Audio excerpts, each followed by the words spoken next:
नमस्ते बच्चों, my self Jaiswal sir. हम पढ़ रहे हैं class 9th chapter tissue science.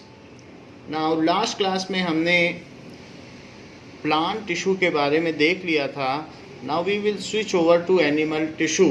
Before that let us see some video which concerns with plant tissue. तो प्लांट टिश्यू के बारे में थोड़े से वीडियो देखते हैं, फिर उसके बाद हम आगे बढ़ते हैं। Now let us see the some categories of plant tissue. Unit of a body. So it has to be alive for performing the various functions, right? But even dead cells perform specialized function in plants. We already know that cells formed by meristematic tissues take up specific role and lose the ability to divide.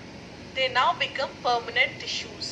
This process of taking up a permanent shape, size, and a function is called differentiation. Many of the cells are not alive anymore, yet they keep on functioning. How? Let us look into the different types of permanent tissues. To reiterate, permanent tissues are derived from the meristematic tissues once they lose the ability to divide. Now, the permanent tissues can be of two types. They can be either simple or complex depending on the structure. So let us first understand the different types of simple permanent tissues. So what are simple permanent tissues? These are the permanent tissues made of only one kind of cells. Hence, the cells look like each other and also carry out the same function or the similar set of functions. And that is the reason they are called simple tissues. The first kind of simple permanent tissues are parenchyma tissues. These tissues are made with relatively unspecialized living cells with thin cell wall. They are the basic packing tissues. If you observe, they are loosely packed. So, large spaces are found between the cells. That is, we can say the intercellular spaces are large. You know, this tissue does different tasks in different plants. Generally, it provides support to the plants and also stores food. But some parenchyma tissues contain chlorophyll so they can prepare food. This type of parenchyma tissue is also called chlorenchyma. In aquatic plants, large air cavities are present in the parenchyma to give them buoyancy and to help them float. Such type of parenchyma tissues are called aerenchyma tissues. जिसमें air होगा वो एरेनकीमा होगा। That plants can easily जैसे यहाँ पर दिखाया गया कि देयर आर सर्टेन पेरेनकाइमा जो वाटर में फ्लोट करते हैं, तो उसमें बहुत सारा एयर कैविटी होगा। तो those parenchyma which have large air cavity inside them are called aerenchyma. ये भी हमें बताया जाता है और आपकी बुक में इसका फिगर भी है कि एरेनकाइमा क्या है। Those parenchyma which have large air cavity and they float on water. जैसे लोटस है, तो लोटस की जो लीफ है वो फ्लोट करती है, तो उसमें बहुत लार्ज एयर कैविटी होती है, तो उसको एरेनकाइमा कहते हैं। Such type of parenchyma tissues are called aerenchyma tissues.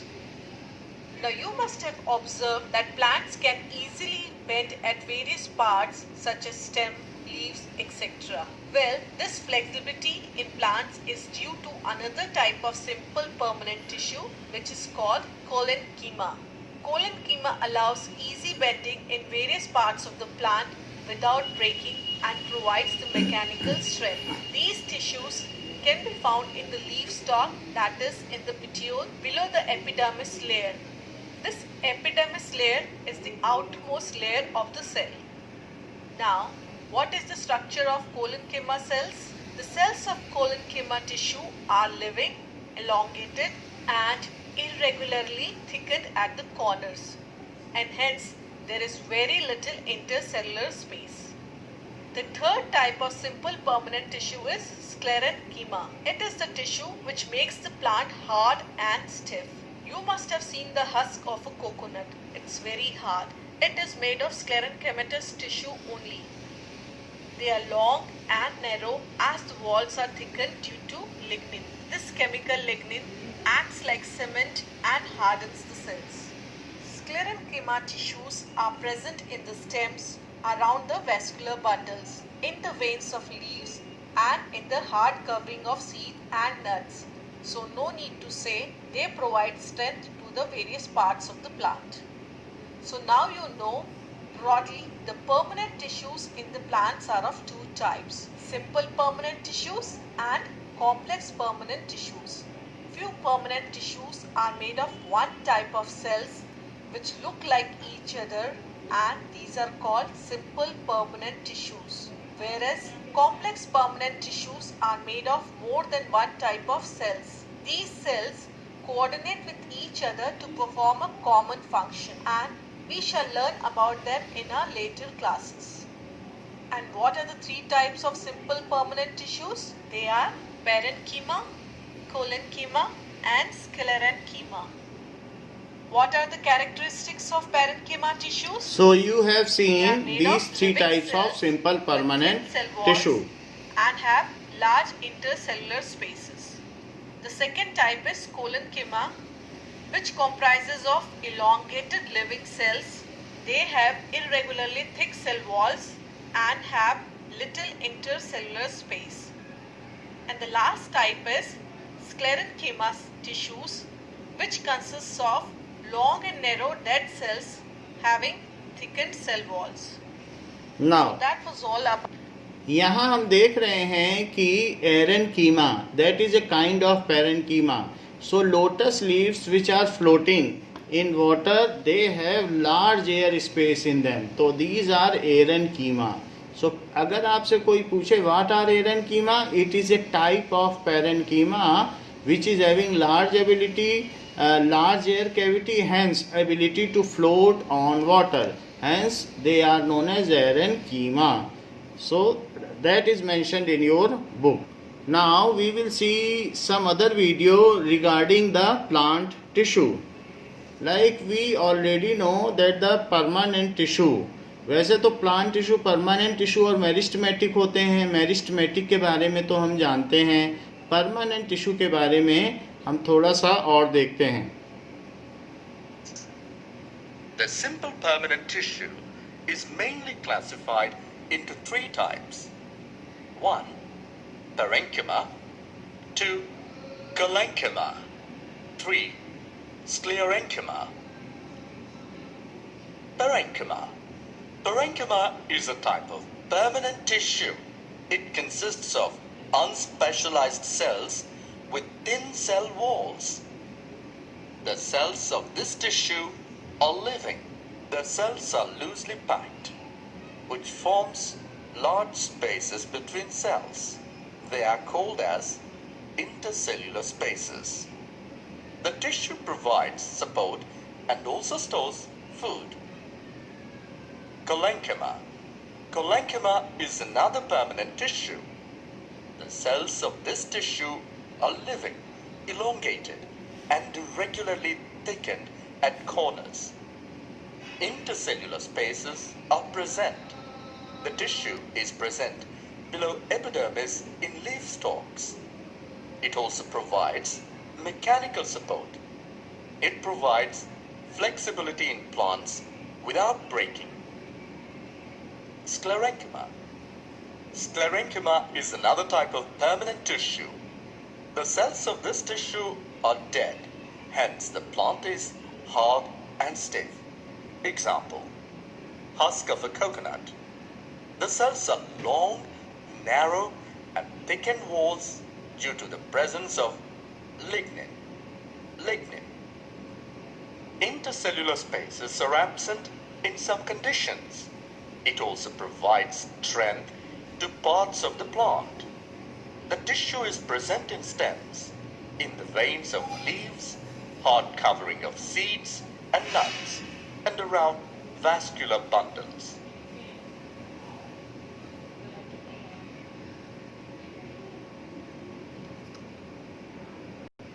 Now let us learn about animal tissues. So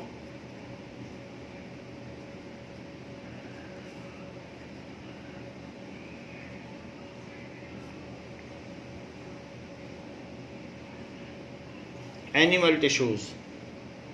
Breathing is one of the most vital activity for human. When we breathe, then we feel the movements of our lungs. हम हमारे lungs expand करते हैं, contract करते हैं, हम उसको feel कर सकते हैं. So they are having specialized tissues जो expand कर सकते हैं, contract कर सकते हैं. In the similar manner, our heart is beating. इसकी जो बीटिंग है वो 72 टाइम्स पर मिनट होती है. And it is a quite muscular organ. क्योंकि इसको पंपिंग करना पड़ता है ब्लड को, तो ये बहुत मस्कुलर होता है.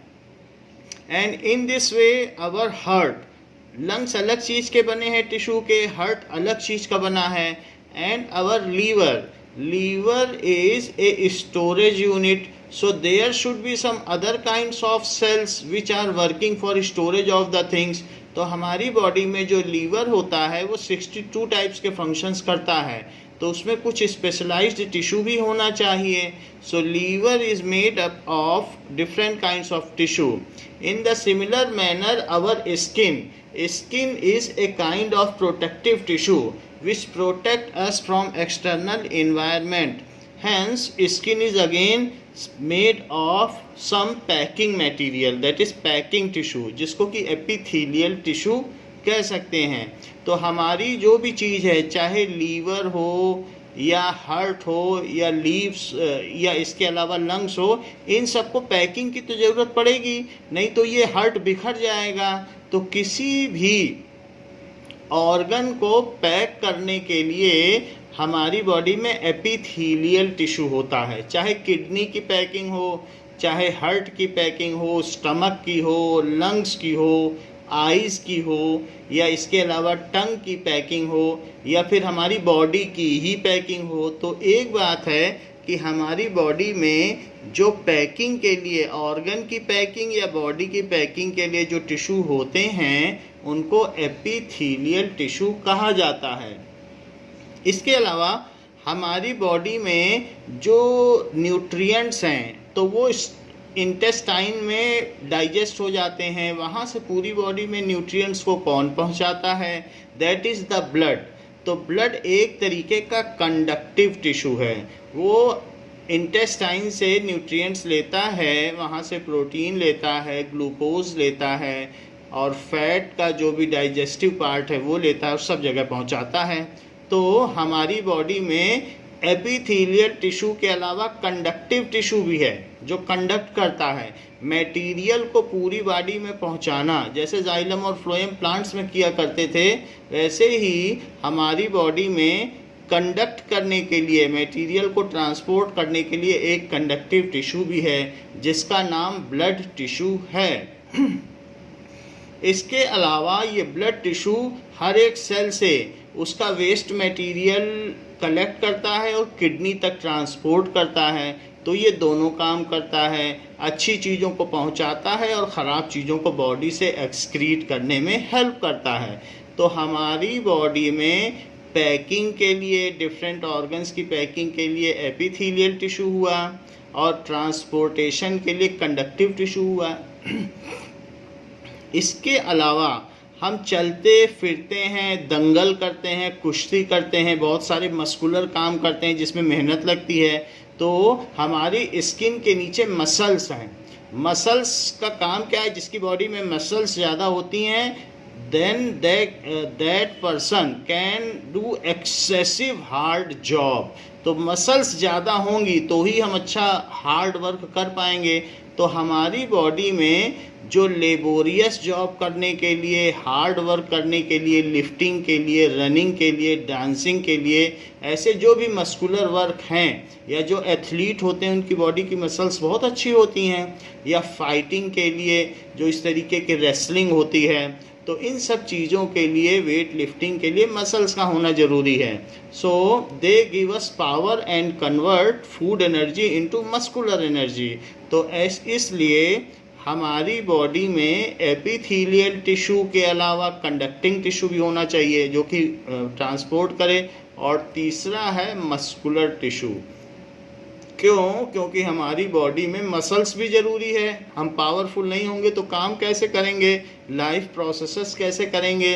और इसके अलावा हम जगह जगह जाते हैं खाने की खोज में, खाना हम बना तो सकते नहीं हैं। सो प्लांट तो है नहीं हम कि हम वी कैन फोटोसिंथेसाइज, तो इसलिए हम जगह जगह फूड को कलेक्ट करते हैं तब खा पाते हैं। तो इसलिए हमारी बॉडी में मसल्स भी होनी चाहिए।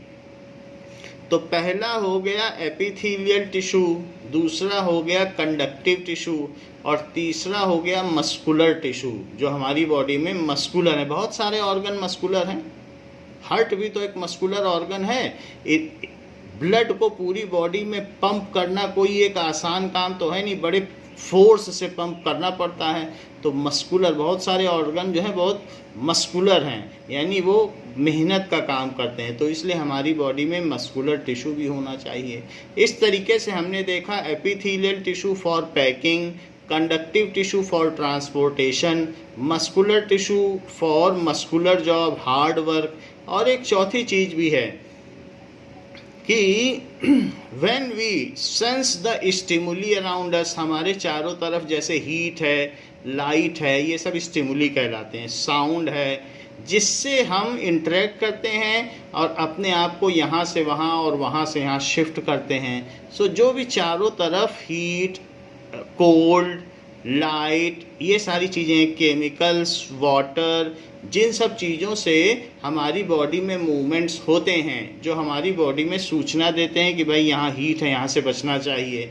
तो जब भी हम एनवायरनमेंट से इंटरेक्ट करते हैं तो हमारे ब्रेन में मैसेज आता है कि यहाँ पर ये चीज़ें हैं, अब हमें इंटरेक्ट करना होगा। तो ब्रेन एक कमांड प्रिपेयर करता है और वो कमांड भेजी जाती है नर्व्स के थ्रू। तो न्यूरॉन होता है हमारी बॉडी में, या नर्व सेल होते हैं। नर्व सेल का काम क्या है कि चारों तरफ के एनवायरनमेंट से या स्टिमुली से हमारे ब्रेन तक सूचना पहुंचाना कि हमारे चारों तरफ खतरा है और अब जो करना है। तो ब्रेन इंटरप्रेट करता है उस कमांड को, और फिर वो जो पर्टिकुलर टारगेट ऑर्गन है, जैसे लेग्स को पहुंचा देगा कि चलो अब यहाँ सांप है तो भागो। तो ये जो चीज़ है, तो ये न्यूरॉन का काम है। तो न्यूरॉन या नर्व सेल क्या करती हैं, मैसेज को पहुंचाती हैं, और जो ब्रेन कमांड प्रिपेयर करता है उसको वापस टारगेट ऑर्गन तक पहुंचाती हैं। जैसे हाथ अगर आँख पे लग गया है तो पैर नहीं भागने लगेंगे, हाथ उठ जाएगा, तो उस समय हाथ एक टारगेट ऑर्गन है। तो इस तरीके से एक हमारे अंदर जो कंट्रोल एंड कोऑर्डिनेशन है कि अगर मुंह तक खाना गया है तो अब मुंह को खुल जाना चाहिए, ऐसा ना हो कि खाना वहाँ मुंह में बाहर चिपक जाए और मुंह खुले ही ना। तो ये कोऑर्डिनेशन है कि कई बॉडी लिम्स जो है एक दूसरे के साथ आपस में सहयोग करके, कोऑर्डिनेट करके काम करते हैं। And this is all possible due to some thinking cells. तो जो थिंकिंग सेल्स होती हैं उनको नर्व सेल कहते हैं। तो नर्व सेल का काम क्या होता है, हमारी बॉडी में जो थॉट प्रोसेस है, बैलेंसिंग प्रोसेस है, कोऑर्डिनेशन का काम है, कंट्रोल्ड मूवमेंट है। कभी आपने ये देखा है कि खाना मुंह की जगह नाक पे या आपके फोरहेड पर या सर पे पहुंच गया हो? ऐसा तो कभी नहीं होता।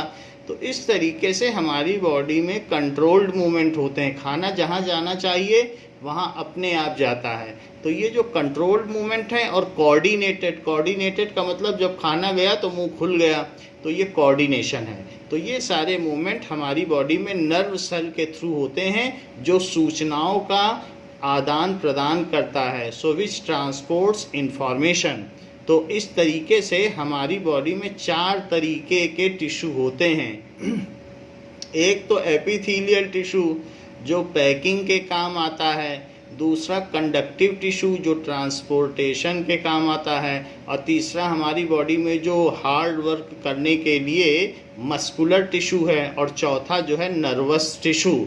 और ये चारों तरीके के एनिमल टिश्यूज़ हैं जिनसे हमारी बॉडी बनी होती है। यही 4 तरीके के टिश्यू हैं, वो जगह जगह पाए जाते हैं. So we will see animal tissues. Now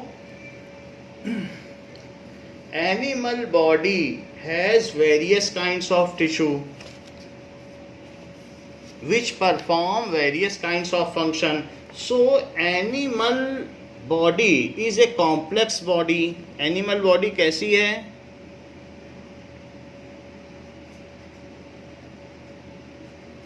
Is complex body which is developed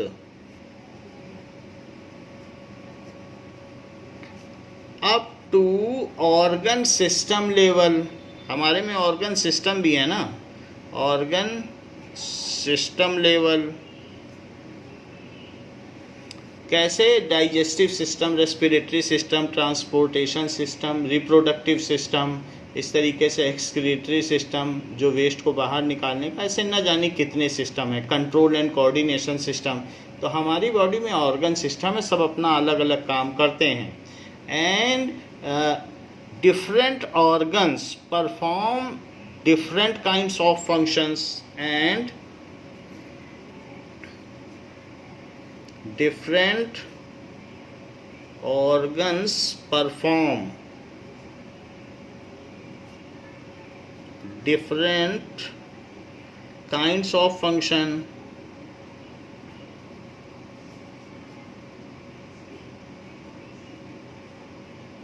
So animal body has various types of tissue more than that of plant tissue. हमारी बॉडी में ज़्यादा तरीके के टिश्यू चाहिए because our body has diversified functions. बहुत तरीके के function हैं. As we have diversified functions, अलग अलग तरीके के काम हैं. चलना फिरना भी है, फाइड function. So our body has different kinds of tissue. तो हमारी बॉडी में भी डिफरेंट काइंड्स ऑफ टिश्यू है. So our body has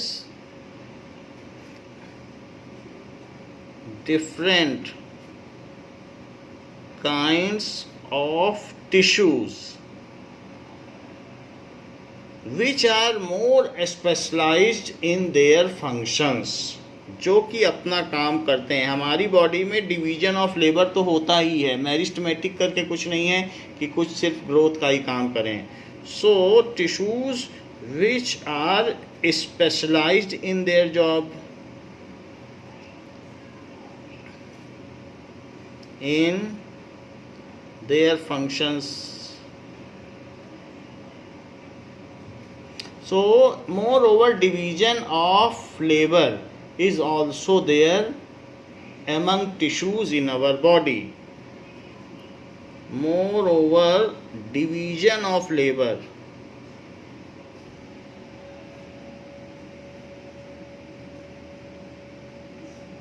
is there. division of labor होता है is there among tissues, अलग अलग टिश्यूज के बीच में. among tissues in our body, in our body. So अब हम देखेंगे कि हमारी बॉडी में टिश्यूज अलग अलग तरीके के हैं और अलग अलग काम करते हैं. So let us see the flow chart of the tissue system in animals. तो हम अपने बॉडी में ये देखेंगे कि किस तरीके का टिश्यू का फ्लो चार्ट है, कौन कौन से टाइप्स ऑफ टिश्यूज हैं और वो क्या क्या काम करते हैं. नाउ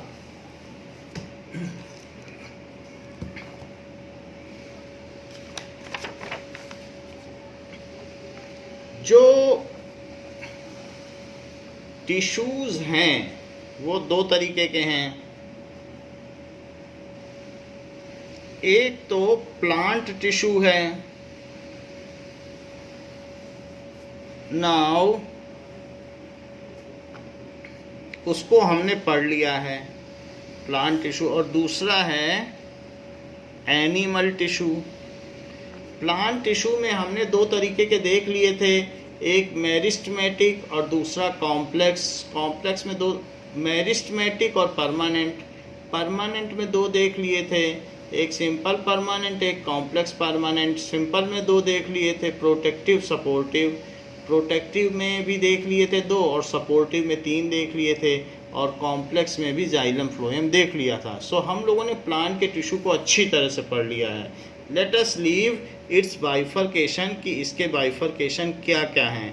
इसके दो बाइफर्केशन हैं, मेरिस्टेमेटिक और दिस मेरिस्टेमेटिक के फिर तीन बाइफर्केशन हैं, और इस तरीके से इसके दो बाइफर्केशन हैं, परमानेंट के एक सिंपल और एक कॉम्प्लेक्स। सिंपल के दो हैं, सिंपल में कौन से दो हैं, सपोर्टिव प्रोटेक्टिव। सपोर्टिव के तीन हैं, प्रोटेक्टिव के दो हैं, और ये जो कॉम्प्लेक्स है, कॉम्प्लेक्स के भी दो हैं। इस तरीके से ये इसका डिवीजन है।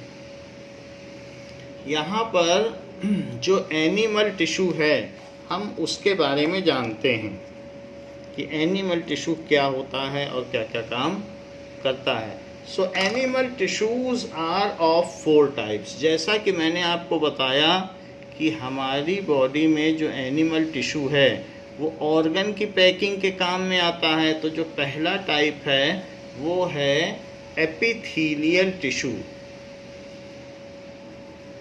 और बॉडी की भी पैकिंग होती है। हम जिससे कवर्ड हैं वो स्किन भी तो एपिथेलियल टिश्यू है।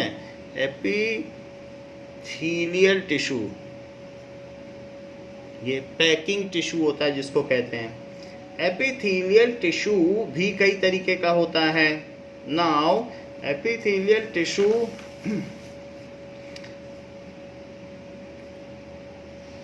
कितने तरीके के हो सकते हैं। एपिथेलियल टिश्यू होता है सिंपल स्क्वैमस, सिंपल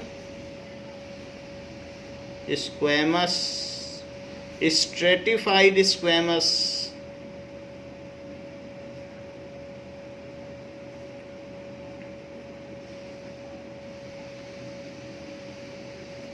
फिर क्यूबॉइडल, क्यूबॉइड भी होता है, क्यूब की तरीके के शेप का। सब इसके शेप की वजह से है। क्यूबॉइडल, फिर कॉलमनर,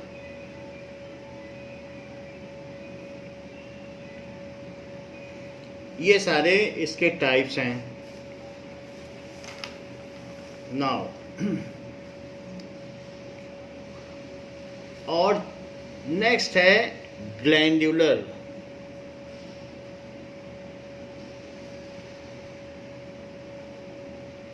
सो ये हमने देख लिए कि एपिथेलियल कितने तरीके का होगा। तो पहला जो है वो एपिथेलियल है, जबकि दूसरा कौन सा है, दूसरा है मस्कुलर टिश्यू। तो मस्कुलर का क्या काम है, मस्कुलर, मस्कुलर हमारी बॉडी में जो एपिथेलियल ये पैकिंग के लिए है। कोई किडनी की पैकिंग कर रहा है, कोई स्किन की पैकिंग कर रहा है, कोई हमारे अंदर जो इनर चीक्स है उसकी पैकिंग कर रहा है, कोई टंग की कर रहा है, अलग अलग तरीके की, कोई स्टमक की कर रहा है। तो अलग अलग जगह पे जो हैं उनके अलग अलग शेप हैं। कुछ स्मॉल इंटेस्टाइन की पैकिंग कर रहे हैं, तो उसके हिसाब से ये है। मस्कुलर टिश्यू वो है कि जो अलग अलग तरीके का मस्कुलर जॉब कर रहा है। हार्ट भी तो एक मस्कुलर जॉब कर रहा है। तो कहीं कहीं ये 3 तरीके के हैं, स्ट्रिएटेड, धारीदार, स्ट्रिएटेड, इसके अलावा स्मूथ, और तीसरा कार्डियक। कार्डियक हार्ट में होता है, कार्डियक, और कुछ स्किन के नीचे होता है, और कुछ हमारे इनर विसियस ऑर्गन्स हैं जो अपने आप ऑटोनॉमस हैं, वहाँ पर भी तो मस्कुलर काम होता है। तो हमारी बॉडी में बहुत सारे इंटरनल मूवमेंट्स हुआ करते हैं, मस्कुलर मूवमेंट्स, हम जान भी नहीं पाते हैं और वो होते रहते हैं। खाना नीचे जाता है तो फूड पाइप ऊपर नीचे श्रिंक होता रहता है। तो इस तरीके के भी काम होते रहते हैं। तो वो सब मस्कुलर वर्क हैं। तो वो हम देखेंगे कहाँ कहाँ क्या क्या काम होता है। ये मस्कुलर काम करते हैं, इसलिए मस्कुलर है, ये पैकिंग का काम करते हैं। तीसरी चीज़ है कि कनेक्टिव टिश्यू। तो थर्ड है कनेक्टिव टिश्यू तीसरा। तो कनेक्टिव टिश्यू भी अलग अलग तरीके का है। कनेक्टिव टिश्यू में 4 टाइप्स हैं। कौन कौन से 4 टाइप्स हैं? सो कनेक्टिव टिश्यू में पहला है एरियोलर। एरियोलर में 2 तरीके के हैं, टेंडन और लिगामेंट। तो इसके 2 टाइप हैं। कौन कौन से? टेंडन और दूसरा लिगामेंट। टेंडन और लिगामेंट एरियोलर के हैं ये टाइप। दूसरा इसका है स्केलेटल। स्केलेटल यानी जो हमारी बॉडी में स्केलेटन बनाता है, जैसे बोन हो गई, तो पीछे की जो हम लोगों की स्पाइनल कॉर्ड है, तो हमारी बॉडी में बोन्स तो 206 तरीके के हैं, 206 बोन्स हैं, तो वो स्केलेटल बनाती हैं। बोन ही ना हो तो हमारी बॉडी लंप ऑफ मीट बन जाए, तो एक मीट का टुकड़ा बन जाए। तो हमें स्केलेटन कौन देता है? बोन देती है। तो स्केलेटल 2 तरीके के होते हैं, एक कार्टिलेज और दूसरा बोन, वो भी हम देखेंगे। सो स्केलेटल 2 तरीके के हैं। कौन कौन से? दैट इज बोन और दूसरा कार्टिलेज। कार्टिलेज जैसे हमारे ईयर है, तो ईयर जो है उसमें भी बोन है, बट वो फ्लेक्सिबल है, वो मुड़ सकती है, तो उसको कहते हैं कार्टिलेज। तो एक है एरियोलर, दूसरा है स्केलेटल। ये सब कनेक्टिव टिश्यू हैं। कैसे कनेक्टिव है वो हम बताएंगे आपको। तो टेंडन लिगामेंट भी हम बताएंगे क्या होते हैं। तीसरी चीज होता है फ्लूइड।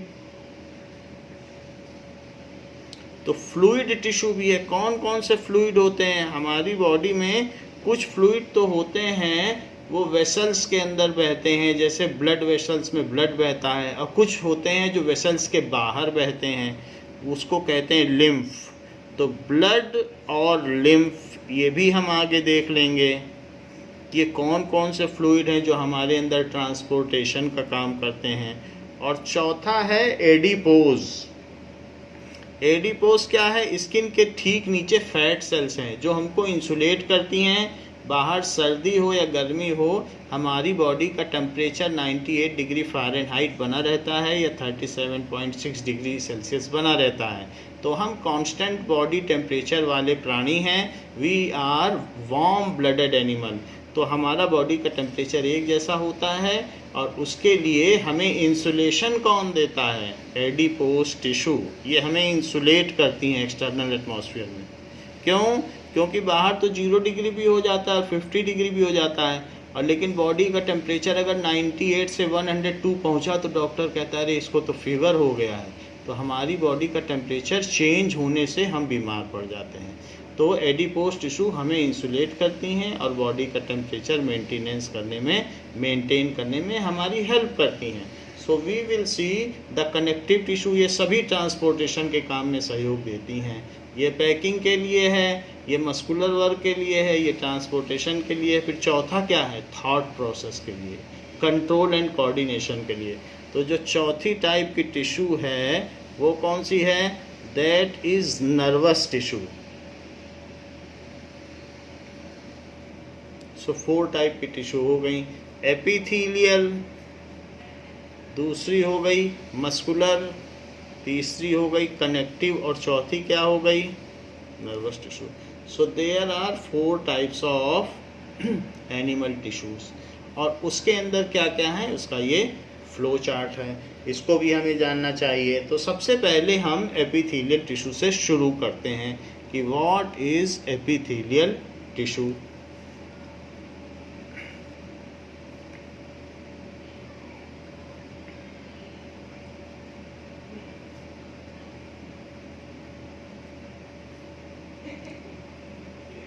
ये फर्स्ट टाइप है एनिमल टिश्यू में। Epithelial tissue is the simplest tissue. Epithelial tissue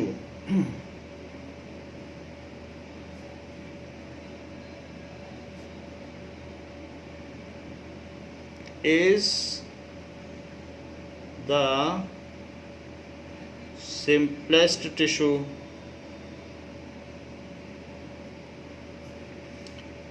ये सिंपलेस्ट टिश्यू है. It is protective tissue of animal body. ये हमें बाहर से प्रोटेक्ट करता है. बाहर कुछ भी हो हमारी बॉडी प्रोटेक्ट रहती है. So it is protective tissue. जैसे एपिडर्मिस होता है प्लांट में, वैसे हमारे में एपिथेलियल है वही चीज. So protective tissue of animal body.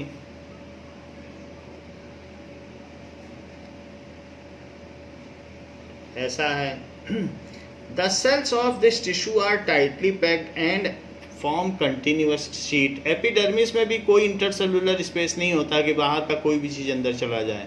वैसे ही हमारी स्किन में भी कोई स्पेस ऐसा नहीं है कि कोई चीज़ अंदर चली जाए. तो ये बिल्कुल they are compactly packed. So कहा गया है the cells of these tissues are tightly packed. The cells of these tissues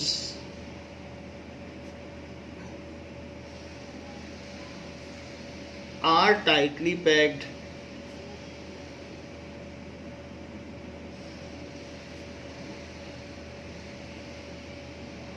And they form continuous sheet. They form अच्छा पैकिंग मटेरियल है. They form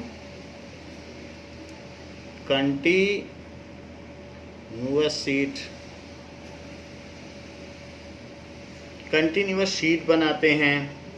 and they do not have intercellular space. They उनमें intercellular space होता ही नहीं है. ये यहीं से पता चल गया कंटिन्यूअस शीट है. They do not have intercellular space.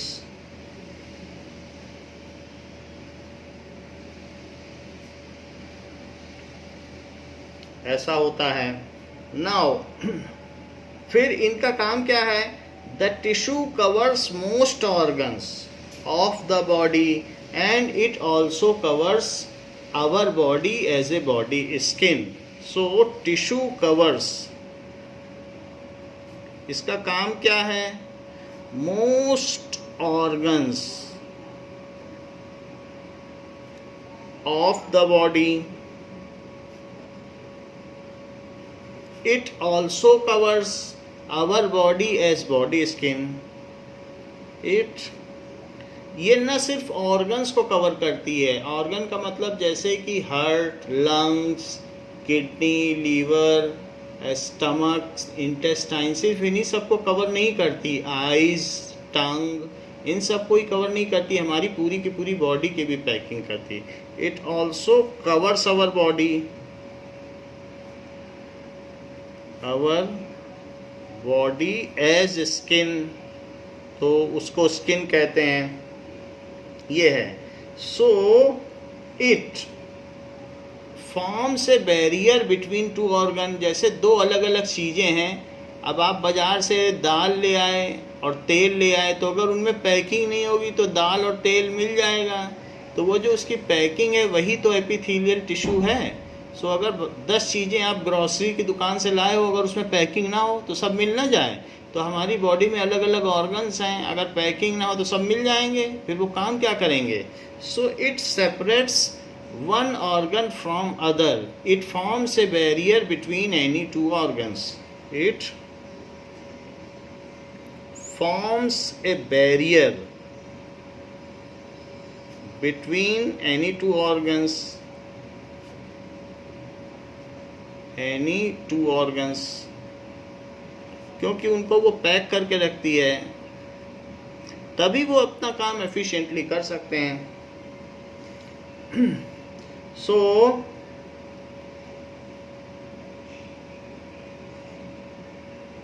It is made up of A special type of protein called collagen. ये जो बनी होती है इसमें एक स्पेशल प्रोटीन होता है. सारी एपिथेलियल टिश्यू 5 तरीके की. So it is made up of special type of protein. Special type of protein, उस प्रोटीन के बारे में आप 10th में पढ़ेंगे कि वो कोलेजन है क्या, ऑफ प्रोटीन कॉल्ड कोलेजन। तो अभी आप नाम जान लें तो कोलेजन एक प्रोटीन है। प्रोटीन तो हमारी बॉडी में 2000 तरीके के हैं, तो एक उसमें से कोलेजन भी है। सो वो इससे बनी होती है, बस ये आप जान लें। जैसे हमारी बॉडी में स्ट्रक्चरल प्रोटीन होता है, हार्मोनल प्रोटीन होता है, ऐसे फंक्शनल प्रोटीन होता है, तो उसी तरीके से ये कोलेजन प्रोटीन है। अच्छा, इसका काम क्या है? The cells of body surface,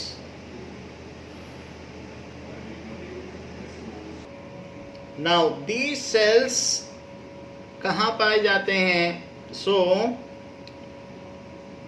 they are found at various places like inside the body, in inner lining of mouth, that is the food pipe, the covering of heart, इन सब जगहों पर पाए जाते हैं।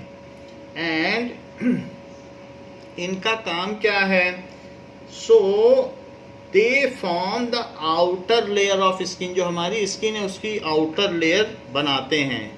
They form outer layer of skin. उससे क्या होगा? Of skin, and saves us from viral and bacterial infection, and saves us. अगर स्किन ना हो तो क्या हो? कहीं स्किन अगर आपकी मान कट टूट जाए तो वहीं से इन्फेक्शन हो जाता है। So saves us from viral and bacterial infection।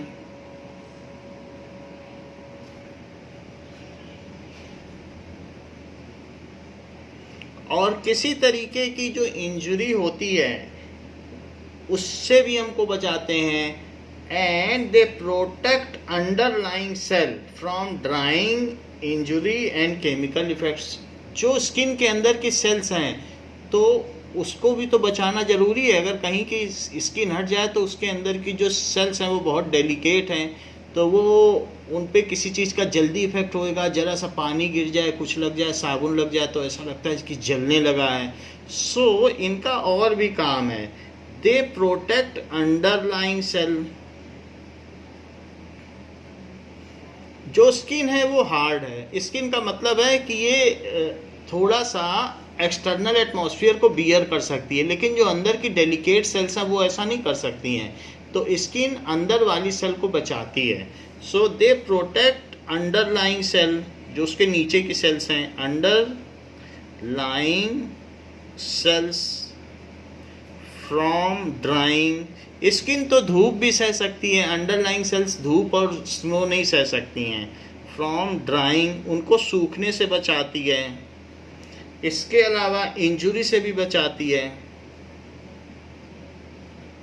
क्योंकि जो स्किन है वो रेसलिंग भी कर लेगी, और अगर स्किन हटा दो तो क्या इनर सेल्स रेसलिंग कर पाएंगी? वो तो नहीं कर पाएंगी। तो स्किन है वो हर तरीके का मैकेनिकल इंजरी बियर कर सकती है। एंड केमिकल इफेक्ट्स, स्किन पर नींबू गिर जाए कुछ नहीं, लेकिन जहाँ छिला हो वहाँ नींबू गिर जाए, केमिकल इफेक्ट्स। तो इस तरीके से ये हमको बचाती हैं, हमारी अंदर की सेल्स की सुरक्षा करती हैं। And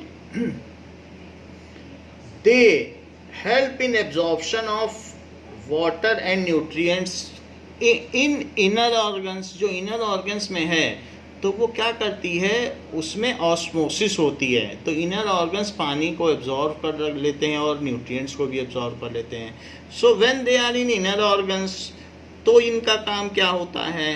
when they are present as layer, protective layer of inner organ. पूरा ऑर्गन इससे नहीं बना होगा, लेकिन उसकी पैकिंग होगी। As packing of inner organ,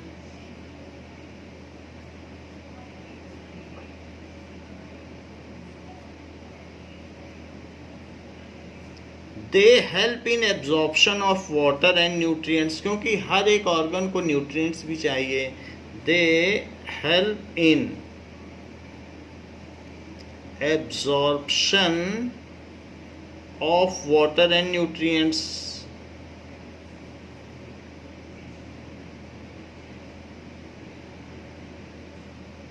तो इन सब कामों में ये मदद करेंगी. इसके अलावा दे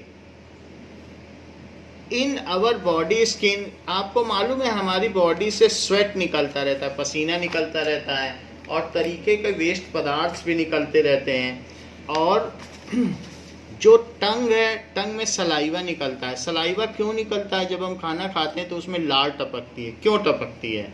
जिससे कि खाने का डाइजेशन हो सके. Saliva is a kind of enzyme which helps in digestion of food. So in tongue the epithelial tissue secretes saliva.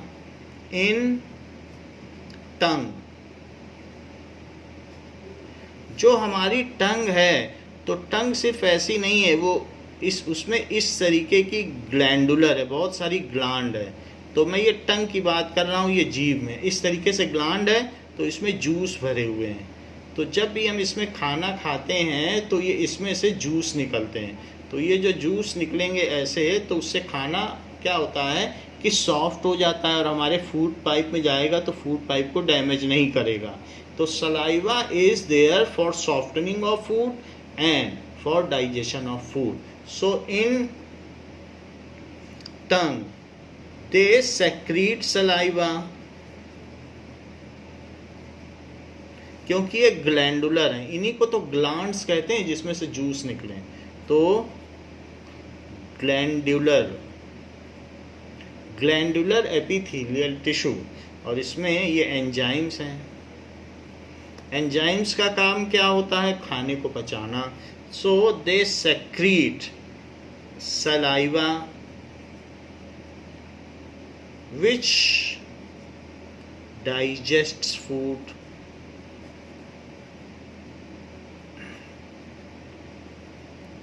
So in our skin, जो हमारी स्किन है, body skin, they secrete sweat and other waste material. हमारी body से waste material को निकालने में भी मदद करती हैं. So in our body skin they secrete sweat, और जो स्वेट निकलेगा और पर्सपिरेट होगा वो लेटेंट हीट लेके निकलेगा, तो हमारी बॉडी का टेम्परेचर भी मेंटेन रहेगा. यानी होम्योस्टेसिस, बॉडी का कांस्टेंट टेम्परेचर मेंटेन रहना होता है, उसे होम्योस्टेसिस कहते हैं.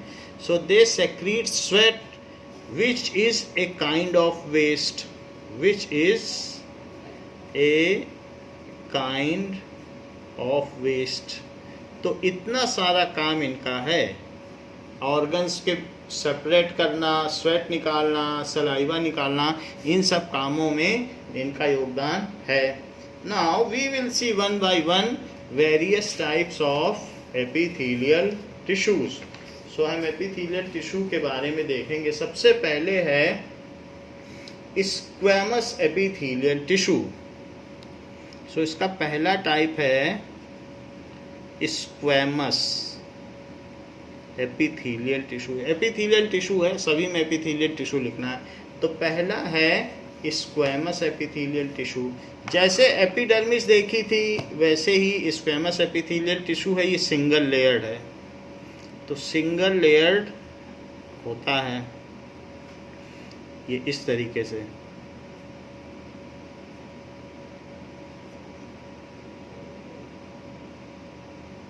वन सेल थिक होगा और ऐसे.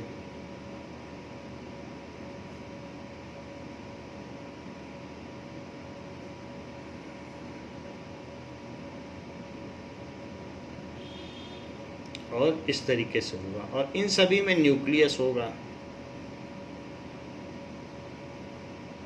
सो ये सिंगल लेयर्ड है. So squamous epithelial tissue is thin, flat, irregular shaped cell. It is thin. One cell thin है. Thin, flat. तो ये thin होगा, flat है, and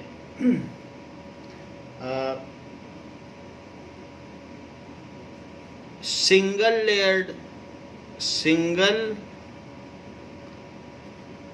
layered tissue which is made up of irregularly shaped cell which are compactly packed. इनके बीच में intercellular space नहीं होगा. So which has irregularly shaped cells which are, जैसे मोज़ेक का फ्लोर होता है, कई टुकड़ों से, टाइल्स के टुकड़ों से ज़मीन बनी होती है, उसी तरीके से मंदिर में मोज़ेक का फ्लोर होता है. which are compactly packed.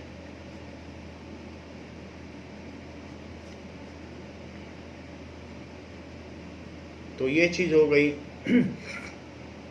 ऐसा होता है. सो ये कहाँ पाए जाते हैं? These are found in delicate linings of mouth. Mouth के अंदर जो चीक है, चीक की लाइनिंग बहुत पतली होती है. कई बार चीक का जो ऊपर की स्किन है वो उखड़ने भी लगती है. सो दीज आर फाउंड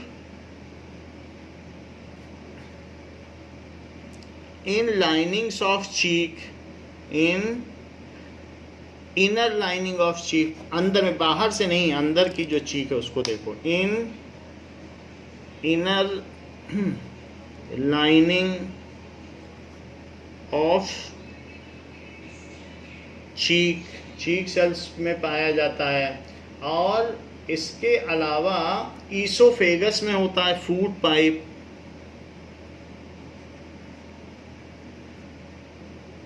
जिसको फूड पाइप कहते हैं. माउथ से स्टमक तक जोड़ने वाली जो पाइप है उसे फूड पाइप कहते हैं. तो उसे फूड पाइप कहा गया. फूड पाइप, उसमें भी यही होता है, सिंगल लेयर्ड लाइनिंग होती है. और साथ ही साथ ब्लड वेसल्स हैं. ब्लड जिसमें फ्लो करता है वो सिंगल सेल थिक हैं. तो ब्लड किसी न किसी वेसल में या ट्यूब में तो फ्लो करता ही है. तो वो जिसमें फ्लो करेगा उस, तो ब्लड वेसल्स में पाया जाएगा. उस ट्यूब को कहेंगे ब्लड जिसमें फ्लो करता है, ब्लड वेसल. जैसे जाइलम वेसल है वैसे blood vessel. So blood vessel में भी पाया जाता है. And covering of tongue skin, tongue में भी पाया जाता है. And covering of tongue skin. तो यहाँ सबकी ये पैकिंग है. असली में इसके फंक्शंस तो ऊपर लिखी दिए हैं कि पैकिंग के काम में आता है. सो इनका काम क्या है?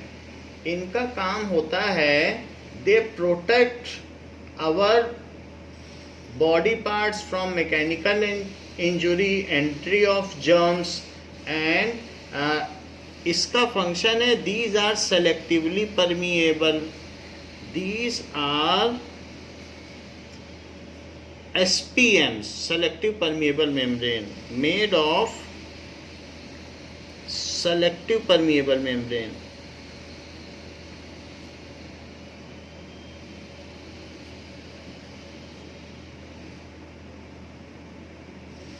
For exchange of water and minerals, for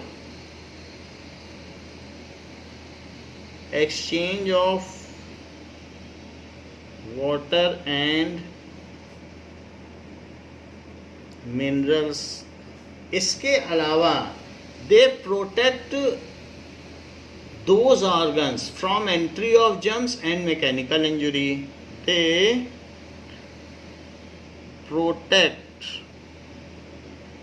organs जहाँ जहाँ भी हैं from entry of germs,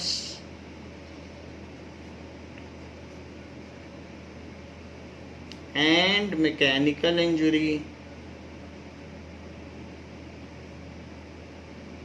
mechanical injury से भी बचाएगा।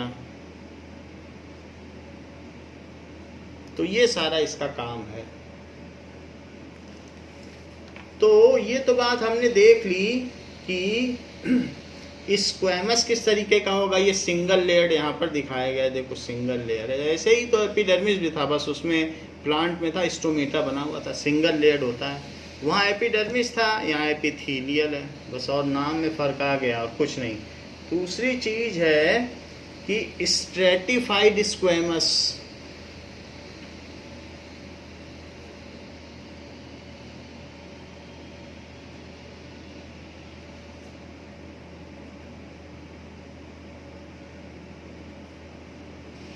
एपिथेलियल टिश्यू तो सभी के साथ आएगा। तो स्ट्रेटिफाइड स्क्वैमस जो है वो हमारी स्किन है।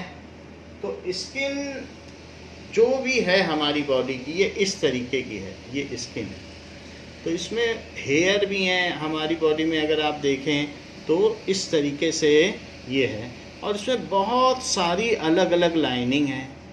तो स्किन कोई एक चीज़ की नहीं मिलकर बनी है, इसमें बहुत सारी कुछ हैं, जिसकी ये एक ट्रांसवर्सल सेक्शन यहाँ पर दिखाया गया है। तो ये है, तो ये तो सबसे ऊपर की एपिडर्मिस है, लेकिन इसके अंदर भी कई इस तरीके की लेयर होंगी ना। तो स्ट्रेटिफाइड स्क्वैमस हम जरा देखें। स्ट्रेटिफाइड स्क्वैमस किस तरीके का होगा। तो ये इस तरीके से हो सकता है।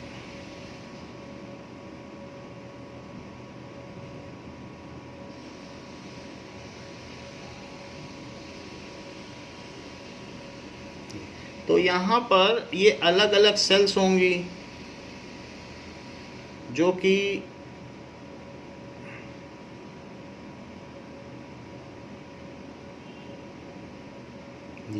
ये अपर स्किन है, और इन सभी में न्यूक्लियस भी होगा।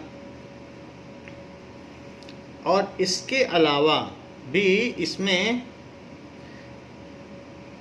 कई लेयर होंगी स्क्वैमस की। एक तो अपर होगी और इसके अलावा एक नीचे की भी लेयर होगी ऐसे। सो ये स्ट्रेटिफाइड स्क्वैमस है। इसमें क्या होगा कि ऐसे कई लेयर होंगी।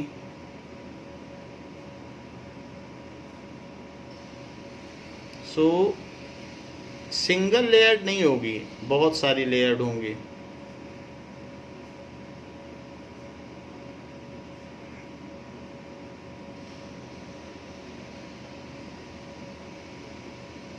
तो जो ये हमारी स्किन है, स्किन में इस तरीके की सेल्स पाई जाती हैं। सो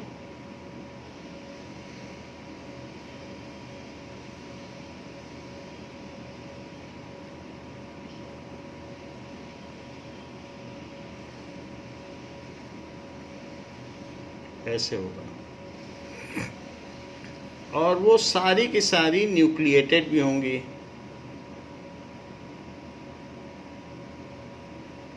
बट मल्टी लेयर्ड है। वही स्क्वैमस जो है सिंगल लेयर्ड यहाँ दिखाई गई, और वही यहाँ पर अगर मल्टी लेयर्ड हो जाए तो उसको कहेंगे उसमें स्ट्रेटा बन गया। स्ट्रेटा का मतलब गड्डी।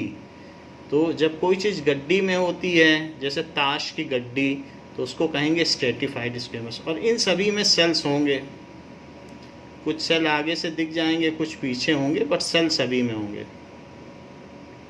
तो ये स्ट्रेटिफाइड स्क्वैमस टिश्यू है। हमारी स्किन सिर्फ सिंगल लेयर की नहीं है कि जरा सा टच हुई तो छिल गई, उसके नीचे भी स्किन है, उसके नीचे भी स्किन है, वो मल्टी लेयर्ड है। तो इस तरीके से ये जो हमारी स्किन है, ये स्ट्रेटिफाइड स्क्वैमस है, इट इज़ मल्टी लेयर्ड। तो दिस इज स्ट्रेटिफाइड स्क्वैमस।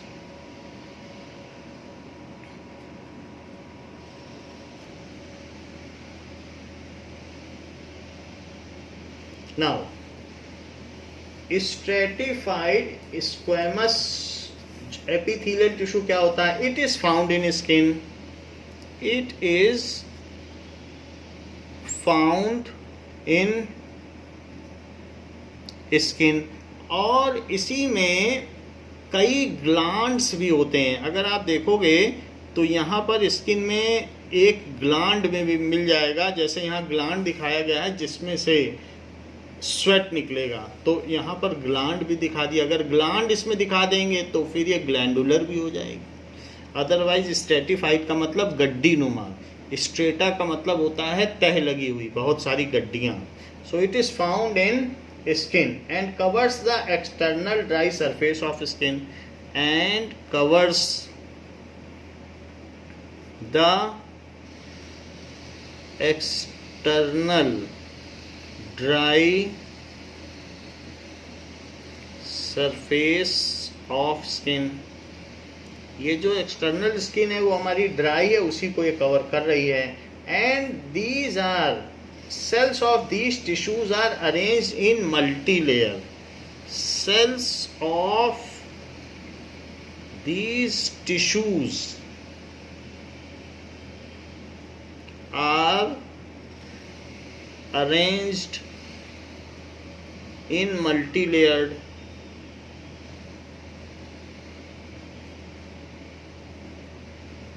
तो ये मैनी लेयर्स में होता है। Now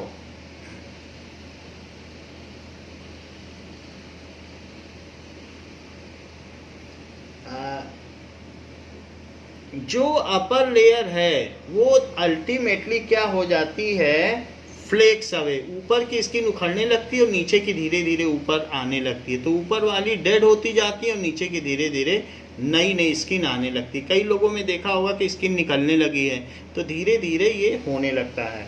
so it is water proof and highly resistance to mechanical injury. It is water proof and highly resistance to mechanical injury।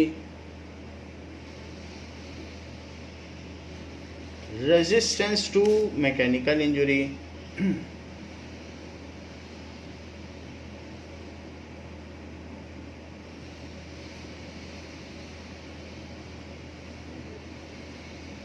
तो ये हमें mechanical injury से बचाती हैं, क्योंकि कितने लोग सूमो पहलवान फाइटिंग करते रहते हैं, तो स्किन ही तो है जो उनके अंदर के ऑर्गन को बचाती है। Mechanical injury. इसी के नीचे ग्लैंड्स भी होते हैं बहुत सारे, जिसमें से स्वेट यहाँ तक आता है और फिर वो स्वेट निकल जाता है, तो यहाँ पे नीचे ग्लैंडुलर होगी। तो ऐसा भी दिखाया जाता है कि ऊपर ऊपर स्ट्रेटिफाइड है और नीचे उसमें ग्लैंड्स हैं, जैसे यहाँ दिखाया गया है। तो उस ग्लैंड से ऊपर ऊपर स्ट्रेटिफाइड है और नीचे ग्लैंड्स हैं, तो उसी में से स्वेट निकल के बाहर जाएगा, तो ग्लैंडुलर नीचे होगा, ऐसा होगा।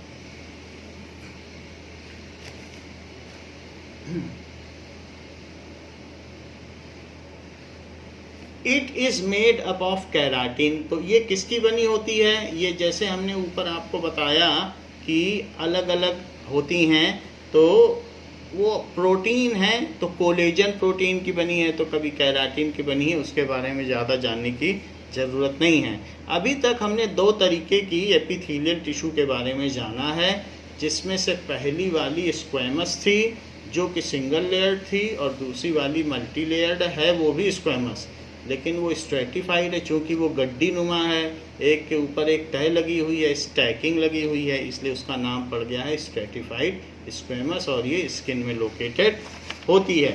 Now we will see the third type of tissue, that is cuboidal. So cuboidal epithelial tissue.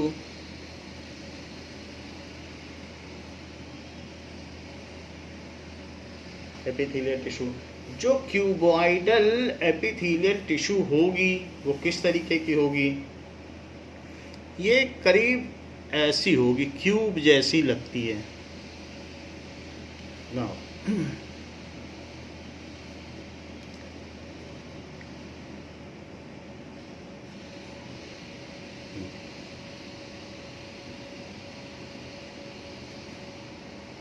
ऐसे रहेगी।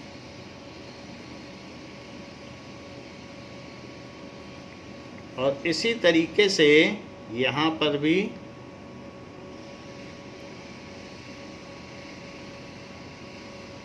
हर एक इसकी जो सेल है वो क्यूब है।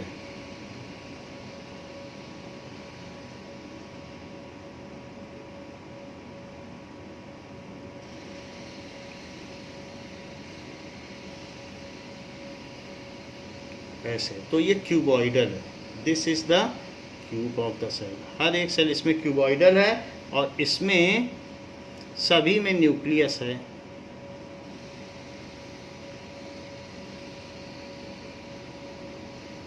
ये एक क्यूब जैसी है और इसके पीछे भी इसी तरीके की होंगी।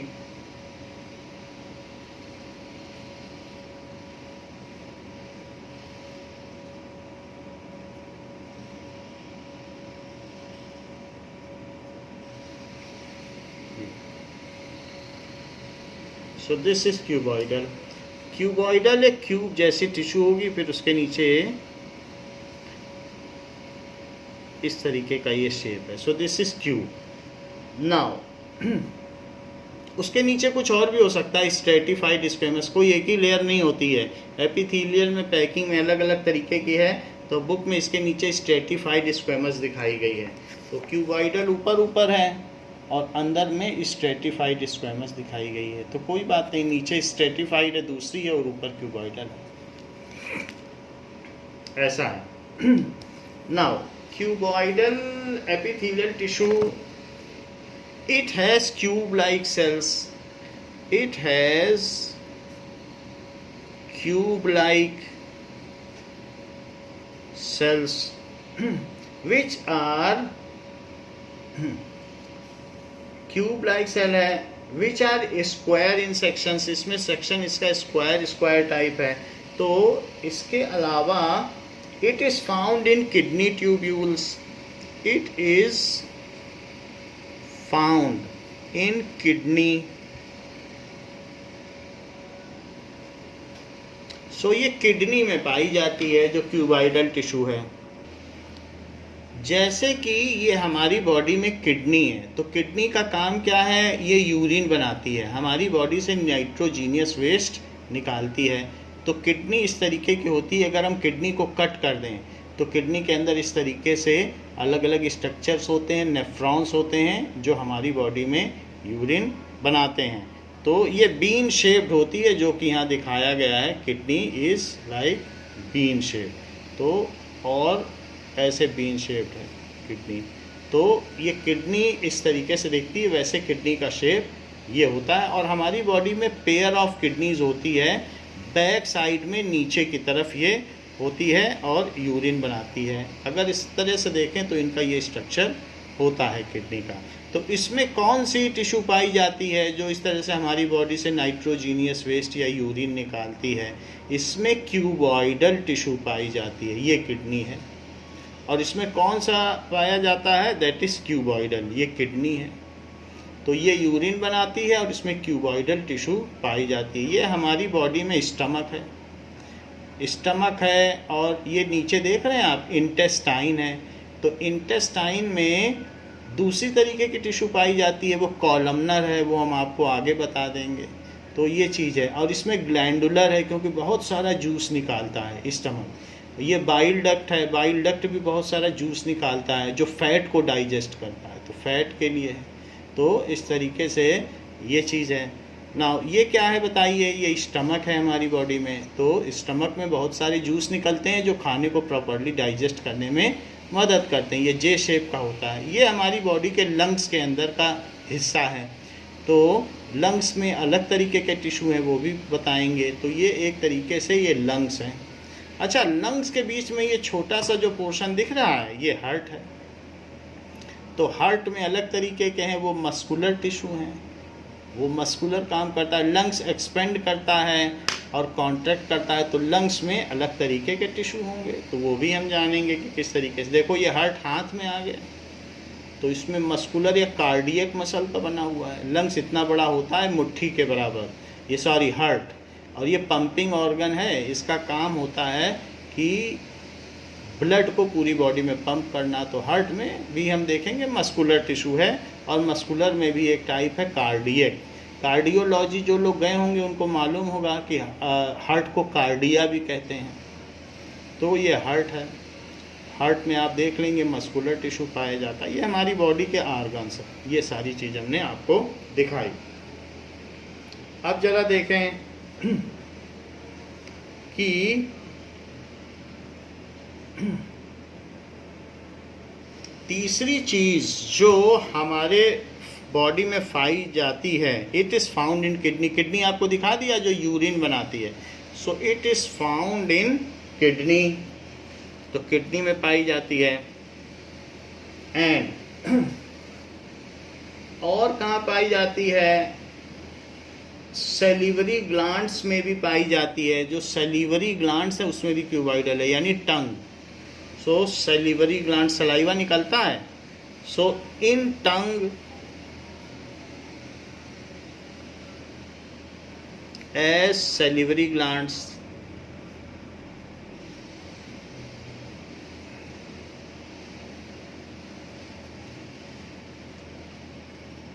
तो सेलिवरी ग्लैंड्स पाई जाएगी तो इसी में बीच बीच में ग्लैंड्स भी मौजूद होंगी।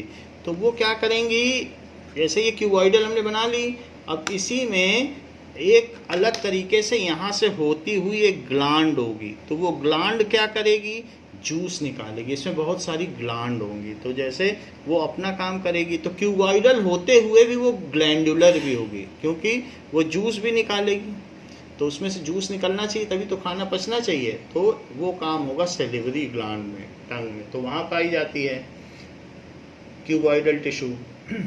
इसके अलावा ये टेस्टीज एंड ओवरीज, जो फीमेल का रिप्रोडक्टिव सिस्टम है, जहाँ एग्स बनते हैं, तो एग्स और मेल में स्पर्म बनते हैं। तो मेल में पीनस होता है, तो वहाँ पर उसके पीनस के नीचे 2 पाउचेस होते हैं, तो उसको कहते हैं टेस्टिड्स, उसको कहते हैं mail gonad.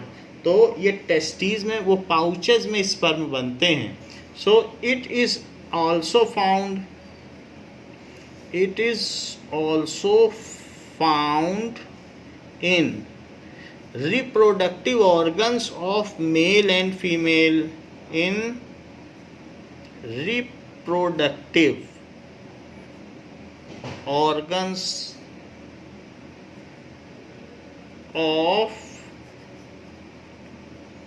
male and female।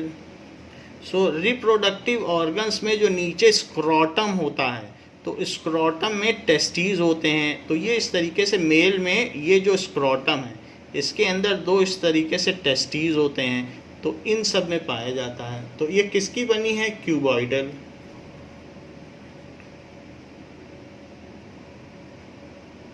तो ये चीज़ है। और ऐसे फीमेल रिप्रोडक्टिव सिस्टम में भी क्या होगा, ये तो मैंने मेल का बता दिया कि मेल में टेस्टीज हैं, टेस्टीज, और पाउच का नाम है स्क्रोटम। और दूसरी चीज़ है जो फीमेल में, तो फीमेल में इस तरीके से होता है कि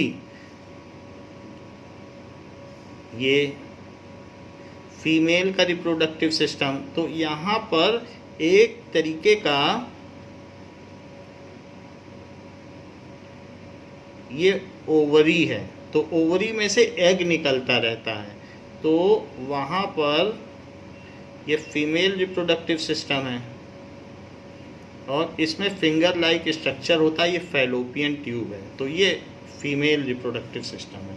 तो फीमेल रिप्रोडक्टिव सिस्टम में यहाँ से एक एग रिलीज होता है, यहाँ जाता है। ये बच्चेदानी है। सो इट इज़ यूट्रस, जहाँ पर बच्चा बड़ा होता है। तो नाउ इन दिस केस ये ओवरी है एंड इट रिलीजेज एग। तो ओवरी में mail and female reproductive system, ovary और टेस्टिस होते हैं।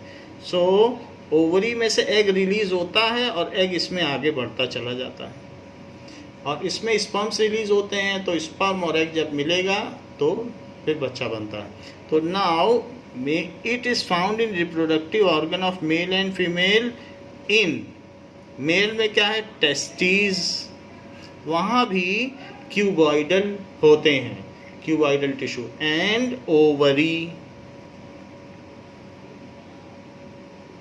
तो ये चीज़ आपको हमने बताई कि किस तरीके से क्यूबॉइडल कहाँ कहाँ पर होते हैं। नाउ नेक्स्ट इज, इसका काम क्या है? It helps in absorption, excretion and secretion.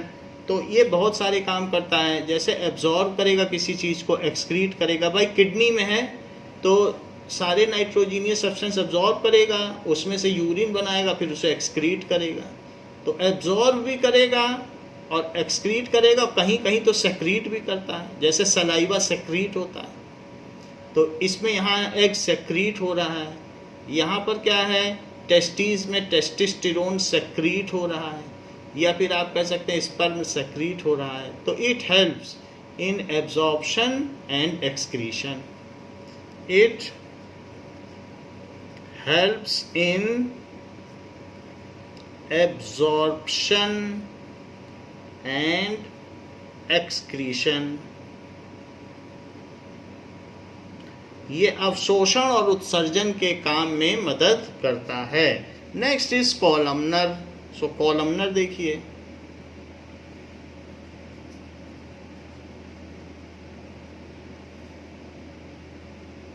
Epithelial tissue. Columnar का मतलब क्या होता है कि कॉलमनर इस तरीके का होगा कि विच आर टॉलर, लंबे लंबे होंगे कॉलमनर में। सो जैसे सीलिया होता है उसी तरीके से। तो इसको भी देख लें कि कॉलमनर किस तरीके का होगा। ये देखिए, तो इसमें छोटे छोटे नहीं होंगे, इसमें इस तरीके से होंगे, बड़े बड़े कॉलमनर ऐसे, और वो फ्रीली मूव करेंगे। तो इस तरीके से यहाँ पर ये फ्रीली मूव करते हैं।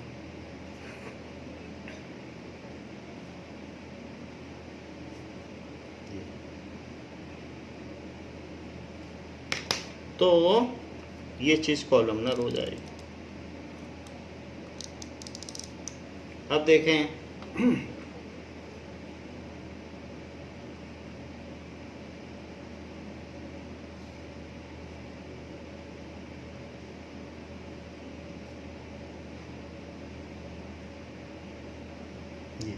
तो इसमें क्या होगा कि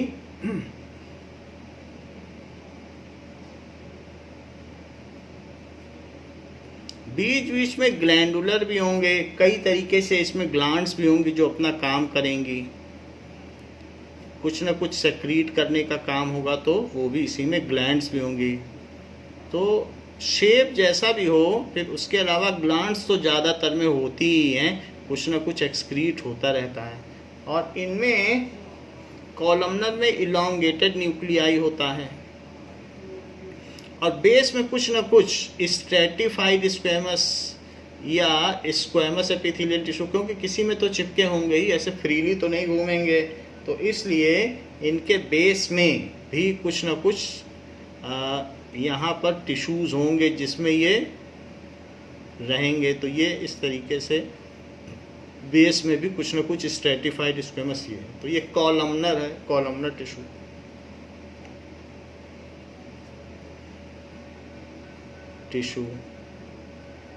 सो ये किस तरीके से होते हैं columnar tissue? It consist of cell which are taller. It consist of cells which are taller, ये लंबे होते हैं। Nuclei are towards base, base की तरफ न्यूक्लियस होता है, न्यूक्लियाई इसमें बेस की तरफ ज़्यादा है,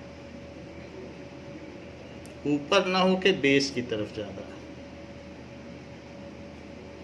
so nuclei are towards base.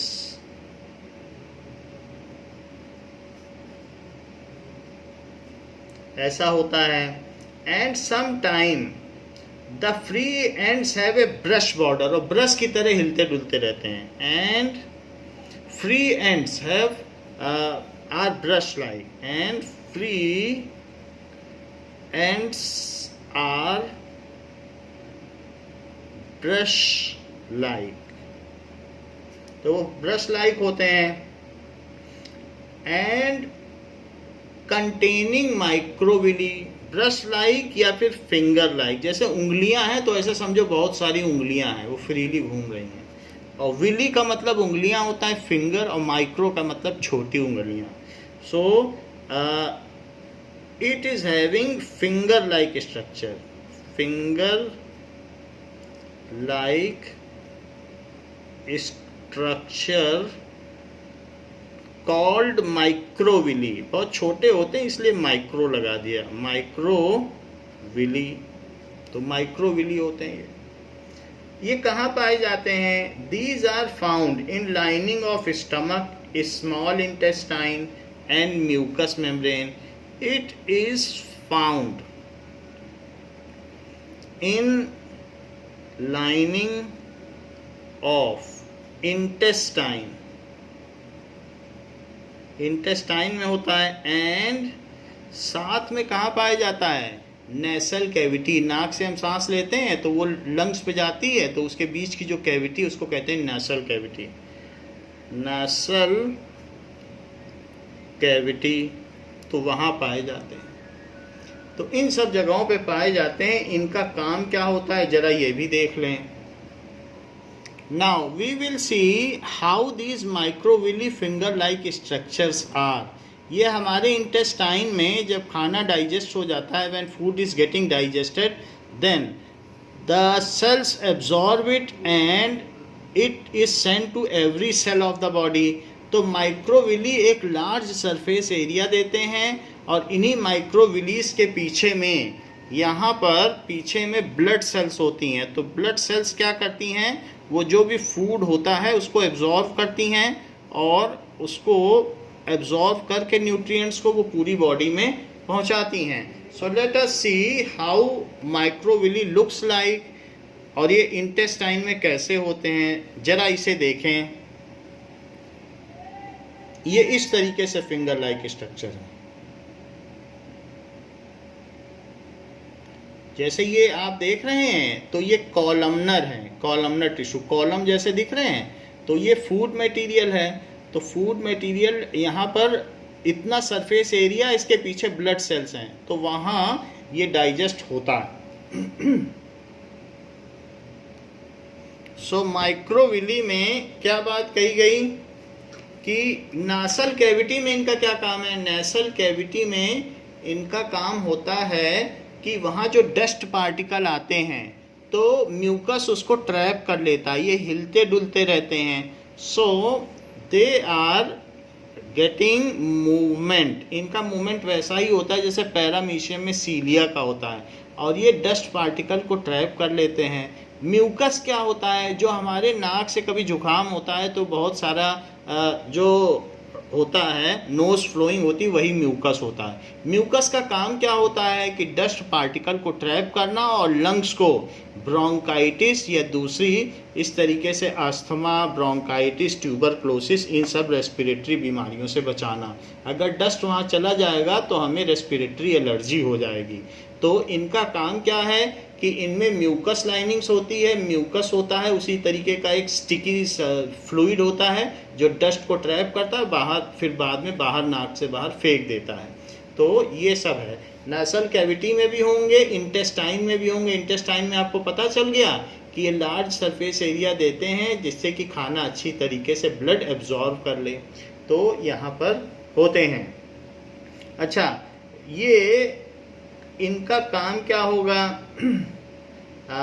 They forms the lining and its function is absorption. इनका काम क्या है? And secretion. इट्स फंक्शन, ये लार्ज सरफेस एरिया देखते हैं तो इसका काम क्या है? एब्जॉर्ब होना, खाना अच्छे से एब्जॉर्ब हो जाए। फूड होगा तो इतना सरफेस एरिया है कि ब्लड अच्छे से एब्जॉर्ब कर लेगा। Is absorption. और अगर इसी में ग्लैंड्स भी हैं तो सेक्रीशन भी हो जाएगा। एंड सेक्रीशन, सेक्रीट का मतलब कोई चीज़ बाहर निकलना, और एब्जॉर्प्शन का मतलब एब्जॉर्ब हो जाना। तो इनका ये काम है। इसके अलावा जो फिफ्थ टाइप है वो ग्लैंडुलर है। तो ग्लैंडुलर टिश्यू ग्लैंडुलर टिश्यू किसी के साथ भी हो सकता है, क्यूबॉइडल के साथ भी हो सकता है, कॉलमनर के साथ भी हो सकता है। सो ग्लैंडुलर कहीं भी हो सकता है। मान लीजिए जैसे यही है, तो इसी में अगर इस तरीके से यहाँ पर है, तो इसमें क्या होगा कि यहाँ पर एक ग्लैंड हो जाएगी, और फिर बाद में दूसरा इस तरीके से चलता रहेगा, और फिर एक ग्लैंड हो जाएगी। तो ग्लैंड यानी जो हमारा बाकी का काम है, जो बाकी सेल्स हैं वो सब तो हैं, लेकिन बीच बीच में ग्लैंड्स भी होंगी, तो उसको कहते हैं ग्लैंडुलर। ये सारी सेल्स हैं जो स्ट्रेटिफाइड और ये सारी हैं, ये वैसी की वैसी चलती जा रही हैं, लेकिन बीच बीच में इसमें ग्लैंड्स भी हैं। वो ग्लैंड्स अपना जूस सेक्रीट करेंगी ऐसे। तो ये चीज़ है। बाकी ये these are the glands which will do their job, और पूरा कहीं पर भी हो सकता है, कॉलमनर में भी हो सकता है, इसमें ग्लैंड्स होंगी जगह जगह। और ग्लैंड्स में क्या भरा होगा? जूस, एंजाइम्स भरे होंगे, तो ये ग्लैंडुलर है। तो ये कहीं पर भी हो सकता है, जैसे मैंने आपको बताया इसमें है कॉलमनर में, ऐसे क्यूबॉइडल में हो सकता है, टंग्स है तो टंग में भी हो सकता है, या कहीं पर भी जहाँ जहाँ स्किन है स्ट्रेटिफाइड स्क्वेमस वहाँ पर भी ग्लैंड हो सकती है। तो ये ग्लैंड है, जहाँ जहाँ सेक्रीशन होगा वहाँ वहाँ ग्लैंड होगी, तो ये ग्लैंडुलर है। तो ये क्या चीज़ करता है? So columnar epithelial is often modified with glands to secrete chemicals. So columnar epithelial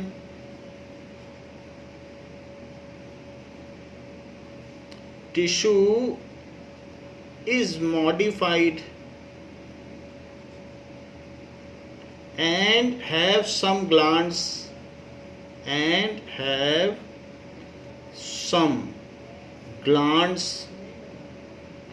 for secretion of enzyme, secretion of digestive enzyme या कुछ भी हो।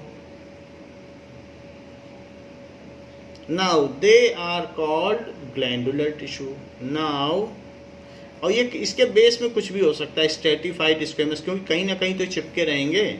Now they are called glandular tissue, क्योंकि इसमें ग्लैंड हो गया, मटका, ग्लैंडुलर टिश्यू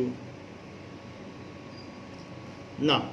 ये चीज़ हमने आपको बताई कि जो एपिथेलियल टिश्यू हैं वो कितने तरीके के होते हैं।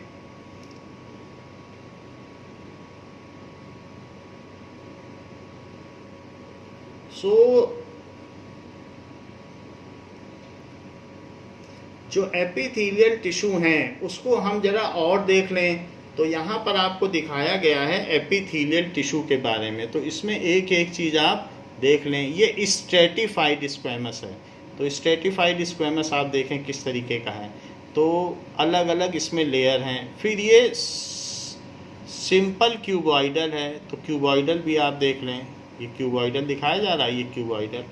इसके अलावा नीचे देखिए तो सिंपल कॉलमनर हैं, ये कॉलम में दिखाए गए हैं। फिर इसके बाद स्ट्रेटिफाइड हों, बहुत सारी लेयर हों, लेकिन कॉलमनर हो, ऐसे तो कई टाइप हैं, आगे चल के हम देख लेंगे।